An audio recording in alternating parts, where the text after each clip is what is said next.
Praise the Lord.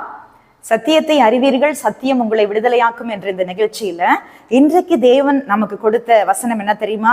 அருமையான ஒரு வார்த்தையை கொடுக்கிறார். நீதிமொழிகள் 3ஆம் அதிகாரம் 19வது வசனத்துல, கர்த்தர் ஞானத்தினாலே பூமியை அஸ்திபாரப்படுத்தி புத்தியினாலே வானங்களை ஸ்தாபித்தார் என்று சொல்லி அழகான ஒரு வார்த்தை இன்றைக்கு நமக்கு கொடுத்திருக்கிறாரு.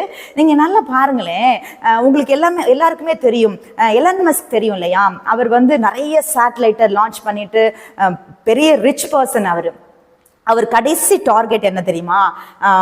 செவ்வாய் கிரகத்துல போய் மாஸ்ல போயிட்டு அவருடைய அந்த சேட்டலைட்டை கொண்டு போய் இறக்குவது, மனிதர்களை கொண்டு போய் இறக்குவது என்று சொல்லி அது இப்பதான் ட்ரை பண்ணிட்டு இருக்கிறாரு. அப்ப சூரிய குடும்பத்துக்குள்ளதான் அவரு ட்ரை பண்ணிட்டு இருக்கிறாரு.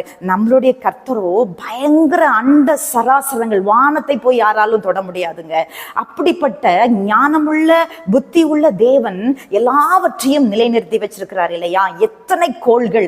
சயின்டிஸ்ட் சொல்றாங்க சூரிய குடும்பம் மாத்திரம் இல்ல, இன்னும் கண்டுபிடிக்காத அநேக கோள்கள் இருக்கிறது என்று சொல்லி.